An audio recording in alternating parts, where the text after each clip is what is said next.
Everyone thought I was losing my mind, including my own doctors, including my closest friends, and eventually, including me.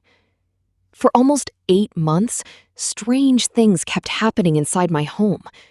Conversations I couldn't remember, objects appearing where I swore I hadn't left them. Medication bottles showing up in places I never put them. Small things. The kind of things that make you question yourself before you question anyone else. My husband, Daniel, always had an explanation. Always. A gentle smile, a concerned voice, a hand resting lightly on my shoulder. "You're under a lot of stress, Claire. Maybe you're forgetting things. Maybe you should get more rest." At first, it sounded like support. By the end, it sounded like a diagnosis. Then the doctors started saying the same things. And that's when I realized something terrifying. The story being told about me wasn't starting inside those medical offices. It was starting inside my house, inside my marriage, inside the mind of the man sleeping beside me every night. So while Daniel was busy convincing everyone I was becoming unstable, I started watching him. Quietly. Patiently. And one rainy Thursday evening, while he was at work, I installed a micro recorder behind our bathroom mirror. I wasn't looking for revenge. I was looking for proof. What I eventually heard on that recording changed everything I thought I knew about my husband. Because when Daniel believed nobody was listening, he finally stopped pretending. And his confession revealed a plan far darker than I ever imagined. The first sign wasn't dramatic. That's what makes psychological manipulation so dangerous. It rarely arrives with a warning. It arrives disguised as normal life. Daniel and I had been married for 12 years. 12 comfortable years? We lived in a quiet suburban neighborhood where every lawn looked carefully maintained and every family appeared happier from the outside than they actually were. I worked as an interior designer. Daniel was a financial consultant. We weren't wealthy, but we were comfortable. At least that's what I believed. Looking back now, I can pinpoint the exact season things began changing. It was autumn. The air smelled like wet leaves and chimney smoke. Our daughter had just left for college. The house felt larger than it ever had before. Quieter, too. At first, I assumed we were simply adjusting to an empty nest. But Daniel seemed different. Not unhappy. Not angry. Observant. More observant than usual. I would catch him studying me across the dinner table. His expression unreadable. Then he'd smile as if nothing had happened. One evening I walked into the kitchen and found my car keys inside the refrigerator. I laughed. Actually laughed because it seemed ridiculous. Daniel laughed too. "That's a new one," he said. I shrugged it off. Everyone makes mistakes. The problem was that similar mistakes kept happening. A week later, my reading glasses appeared in the laundry room cabinet. Then my planner vanished for 3 days before reappearing on my bedside table. Then came the conversations. The conversations terrified me most. Daniel would reference discussions I couldn't remember having. Specific discussions. Detailed discussions. At first I thought I had simply forgotten. But eventually the pattern became impossible to ignore. One night while we were eating dinner, he casually mentioned my appointment. "What appointment?" I asked. He looked surprised. "The neurologist." My fork stopped halfway to my mouth. I never scheduled a neurologist. Daniel stared at me for several seconds. The silence felt uncomfortable. Then concern slowly spread across his face. The performance was flawless. Claire, we talked about this on Tuesday. My stomach tightened. No, we didn't. Yes, we did. His voice remained calm. Controlled, patient. Like someone speaking to a frightened child. Said you wanted another opinion because of the memory issues. I felt heat creeping into my face. I never said that. Daniel lowered his eyes. Not angry. Not defensive. Just disappointed. And somehow that hurt more. Okay, he said softly. If you don't remember, that's okay. Those words followed me for days. If you don't remember. If you don't remember. If you don't remember. Eventually I started keeping notes. Not because I distrusted him. Because I distrusted myself. I began writing down everything. Appointments. Conversations. Phone calls. Errands. Tiny details. The notebook became my lifeline. And for a few weeks, it worked. Until Daniel discovered it. I came home one afternoon and found him standing in the living room holding my notebook. Sunlight streamed through the windows behind him. Dust floated through the air. For some reason, the scene made me uneasy. He smiled. You don't need this.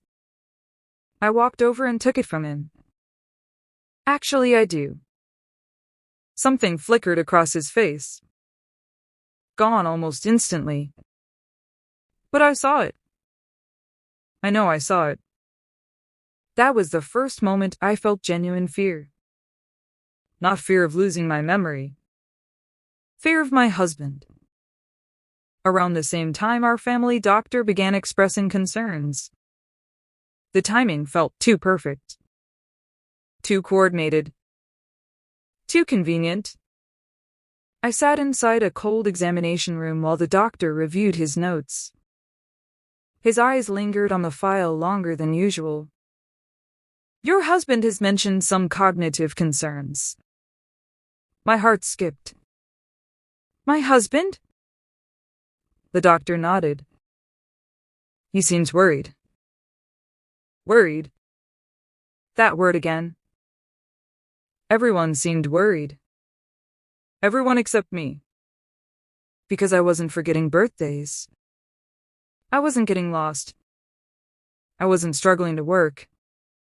My clients were happy. My projects were thriving. My life outside the house remained perfectly functional. Only inside my marriage did reality seem unstable. That contradiction haunted me. On the drive home, rain hammered against the windshield.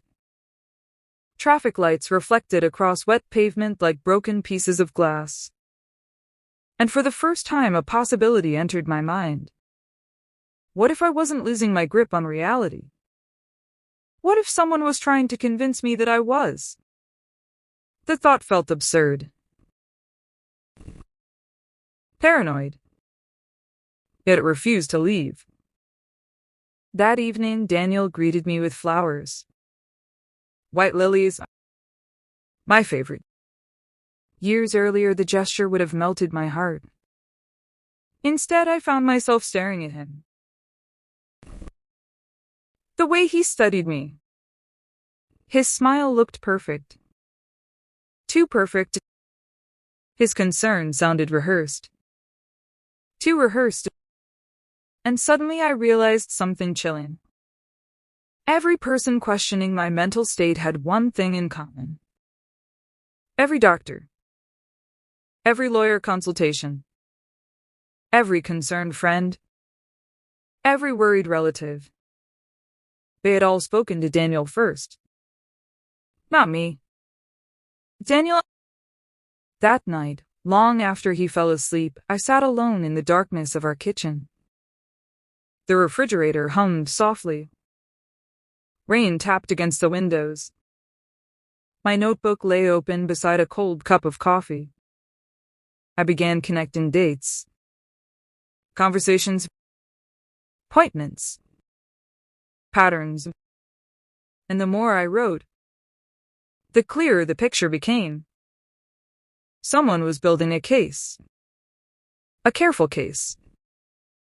A documented case. A case designed to prove I couldn't trust my own mind. The question that kept me awake until sunrise was simple. Why? Why would my husband want the world to believe I was unstable? And what exactly did he stand to gain if everyone believed it?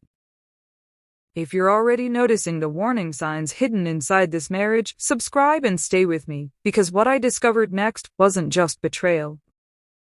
The next morning, I woke up with the uncomfortable feeling that someone had moved a piece on the board while I was sleeping. The house was quiet. Too quiet. Daniel had already left for work. A single coffee cup sat in the sink. His usual goodbye note was missing. For most couples, that wouldn't mean anything. For me, it meant he was distracted. And distracted people make mistakes. I spent the morning reviewing my notebook. Every date, every conversation, every incident that had made me question myself. The pages had become a timeline of confusion. But when I stopped reading them emotionally and started reading them logically, something unexpected appeared. A pattern. Not random incidents. Not memory lapses. A sequence. Almost every major episode happened shortly before an appointment. A doctor's visit. A consultation.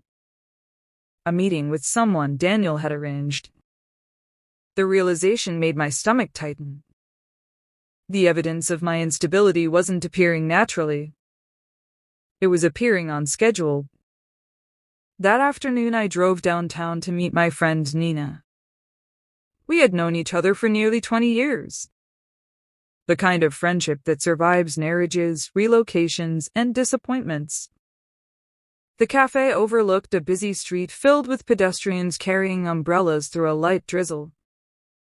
The smell of fresh bread drifted through the room. Normally, I loved places like that.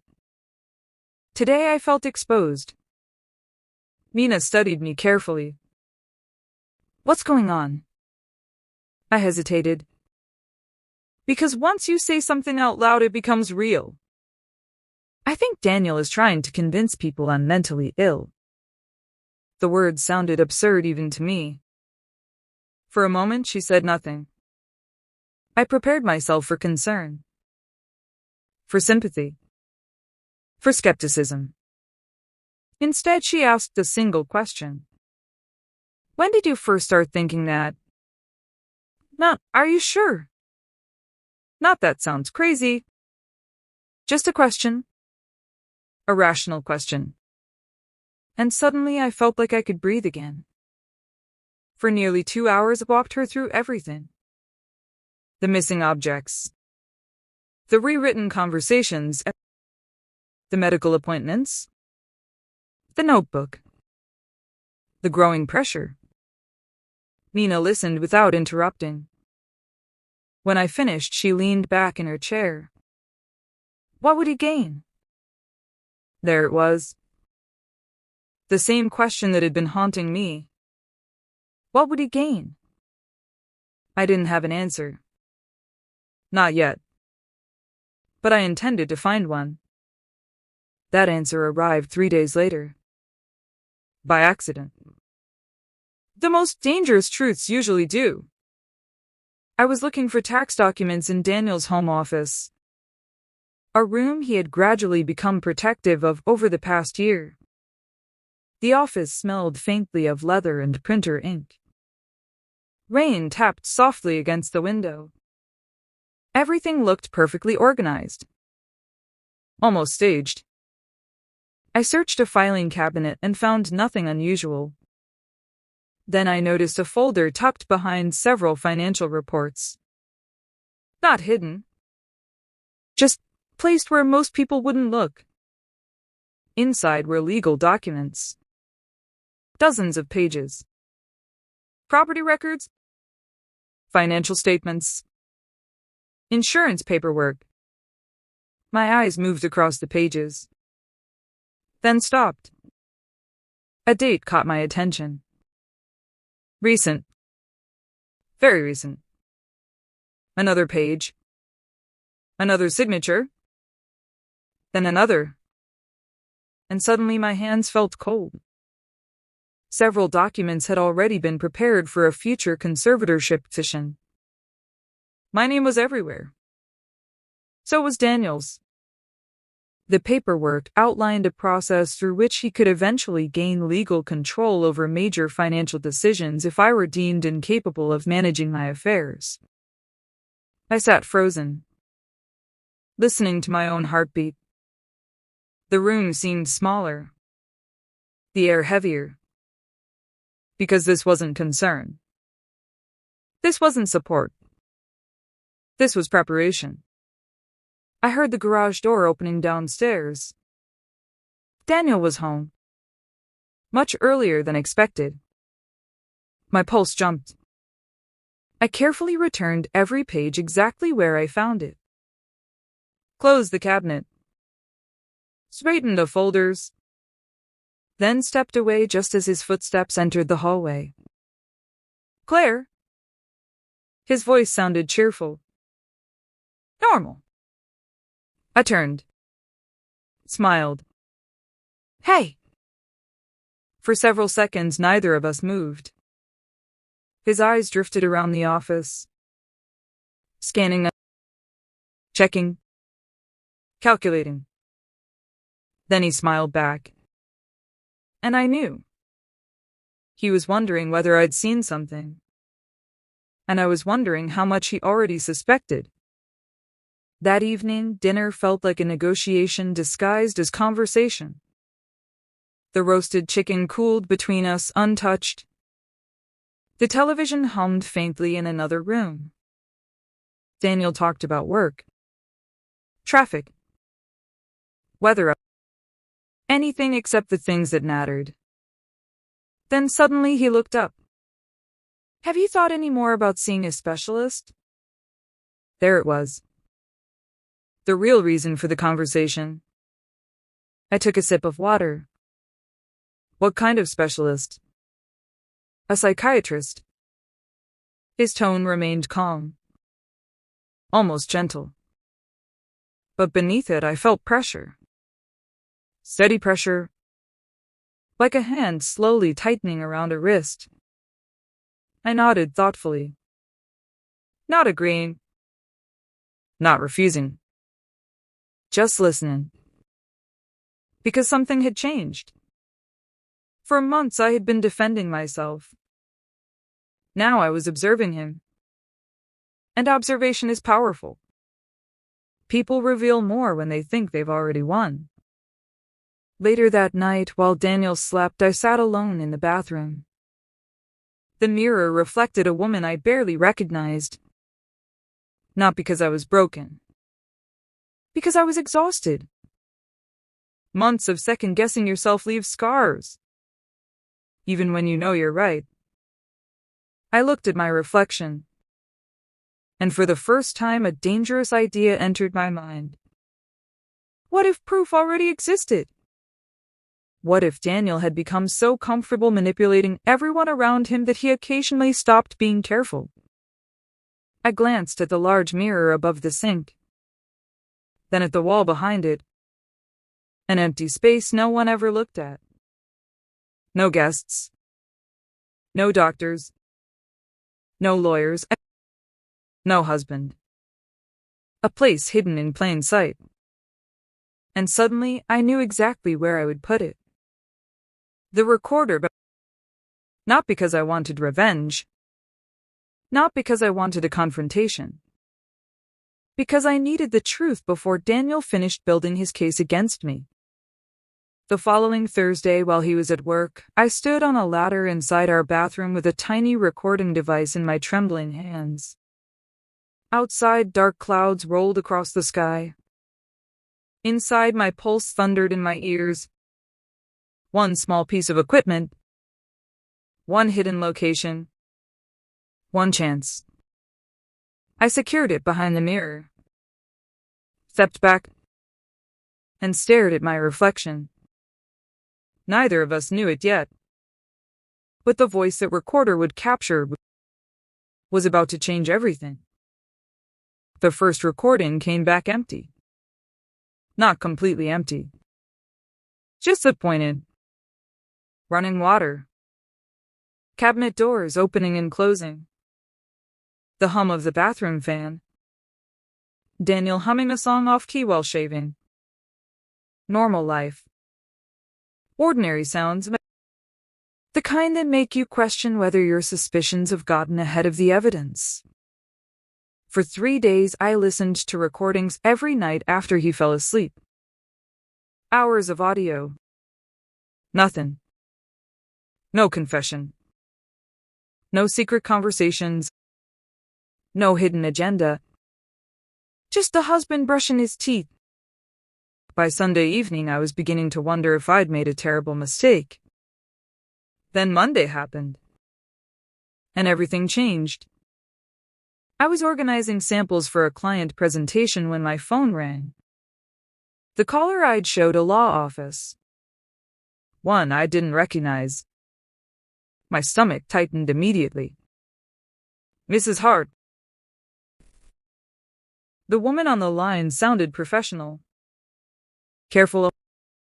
We've been attempting to reach you regarding some family planning documentation. I frowned. What documentation? A brief pause.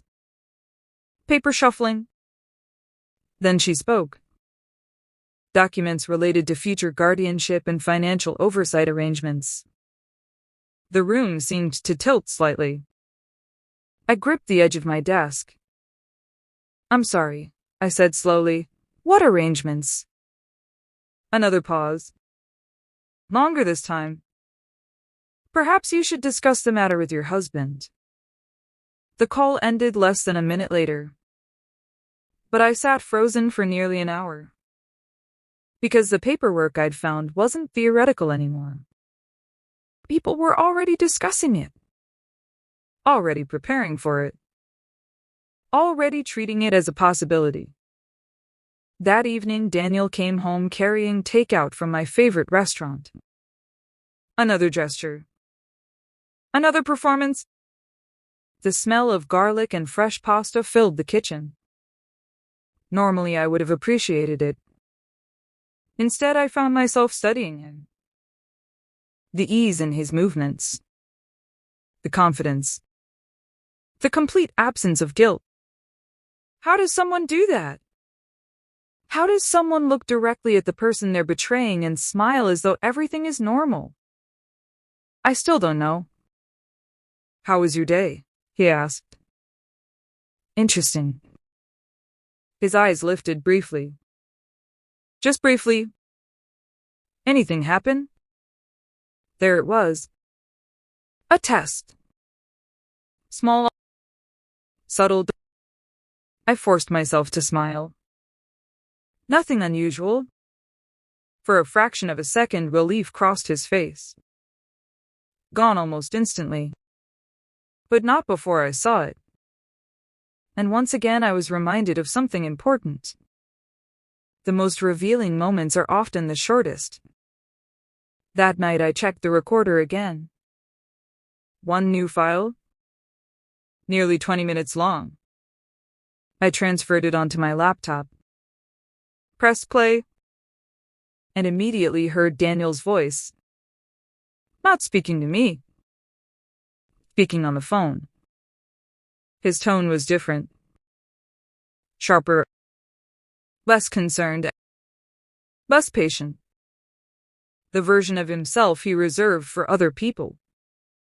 I listened carefully. At first the conversation sounded financial. Numbers and documents. Deadlines. Then I heard a sentence that made my blood run cold. We need this finished before she starts asking questions. I froze. The audio crackled slightly. A chair moved. Then another voice responded. Too muffled to identify. Daniel laughed softly. A laugh I hadn't heard in months. Relaxed. Confident. Trust me, he said. Everyone already believes the narrative. Narrative. Not concern. Not diagnosis. Narrative. The word echoed through my mind. Because healthy spouses don't discuss their partner's mental health as a narrative. Manipulators do. I replayed the recording 4 times. Then 6. Then 10. Each time noticing something new. A phrase. A pause. A detail. By midnight, I had a notebook page covered with observations. And one conclusion. Daniel wasn't improvising. Executing a plan. The next breakthrough arrived unexpectedly. 2 days later, while Daniel showered upstairs, his phone buzzed on the kitchen counter. I wasn't someone who normally checked another person's messages. But normal rules don't survive abnormal situations. The screen lit briefly. Long enough for me to see a preview. Just one sentence. Meeting confirmed. She still doesn't suspect the property transfer. Property transfer. The message disappeared before I could read more. But I didn't need more. Because suddenly dozens of disconnected pieces snapped together. Insurance paperwork. Financial documents. Legal consultations. Medical concerns. Guardianship preparation. Property transfers. This wasn't about proving I was unstable. That was only the mechanism. The objective was something else. Something financial. Something permanent. That night I couldn't sleep. Wind rattled the bedroom windows. Streetlights painted pale shadows across the ceiling. Daniel slept peacefully beside me. At least he appeared to. I stared into the darkness. Thinking. Connecting. Remembering. Then a memory surfaced. One I hadn't considered important before. About 6 months earlier, Daniel had become unusually interested in my late father's estate. Not emotionally. Practically. Questions about trusts. Questions about ownership structures. Questions about future inheritance provisions. At the time, it seemed harmless. Now it felt different. Now it felt connected. The following morning, I drove to the attorney who had managed my father's estate. A quiet office tucked between 2 older brick buildings downtown. The receptionist recognized me immediately. Within 30 minutes, I was sitting across from Mr. Carlyle, a man who had known my family for years. I explained my concerns carefully. Not dramatically. Not emotionally. Just facts. Questions. Observations. When I finished, he remained silent for several moments. Then he opened a file. And what he showed me explained everything. Several months earlier, Daniel had requested extensive information regarding estate succession procedures, legal authority, medical incapacity provisions, asset management structures, everything. Far more information than a concerned husband would normally need. Far more. My chest tightened. Because now I finally understood the motive. The real motive. If Daniel could convince enough people that I was incapable of managing my affairs, he wouldn't just gain influence. He could gain control. Control of decisions. Control of assets. Control of my future. And once someone controls your reality, they rarely stop there. That evening, I returned home carrying a truth heavier than anything I'd discovered so far. The recorder was still hidden. The evidence was growing. The pattern was undeniable. But one question remained unanswered. Who was helping him? Because Daniel hadn't built something this elaborate alone. Someone else knew. Someone else was participating. And deep down, I suspected the answer was already much closer than I realized. Much closer. The proof arrived the very next night. And when I heard the voice speaking with Daniel in our bathroom, I recognized it instantly. Not a lawyer. Not a doctor. Not a stranger. Someone I had trusted for years. Someone who had been comforting me while helping destroy my credibility behind my back. And the betrayal hit harder than anything Daniel had done. I recognized the voice immediately. Before the recording had even played for 30 seconds. My hand froze over the keyboard. My stomach dropped. And for a moment, I honestly wished I had been wrong. Because the person speaking wasn't a lawyer. Wasn't a doctor. Wasn't some secret business associate. It's Nina. My friend. The woman I had trusted enough to tell everything. I replayed the audio. Again. And again. Hoping I had misunderstood. Hoping it was someone who merely sounded like her. But it was Nina. There was no doubt. 12 years of friendship makes certain voices impossible to mistake. The recording crackled. Then Daniel spoke. She's becoming suspicious. Nina sighed. We knew this could happen. A pause. Cabinet door. Footsteps. Then Daniel again. Do you think she'll figure it out? Nina sounded confident. Far too confident. Not if everyone keeps seeing the same version of events. My chest tightened. The same version of events. The narrative. The story. The carefully constructed reality they had been feeding everyone around me. I sat alone in my office until dawn. The laptop screen casting pale light across the room. The betrayal felt different. Daniel's deception hurt. But Nina's involvement cut deeper. Because betrayal from an enemy is expected. Betrayal from a friend rearranges your understanding of the past. Suddenly, every conversation felt contaminated. Every comforting phone call. Every reassuring text message. Every piece of advice. Had any of it been genuine? Or had she simply been gathering information? Helping him stay one step ahead? The following afternoon, Nina called.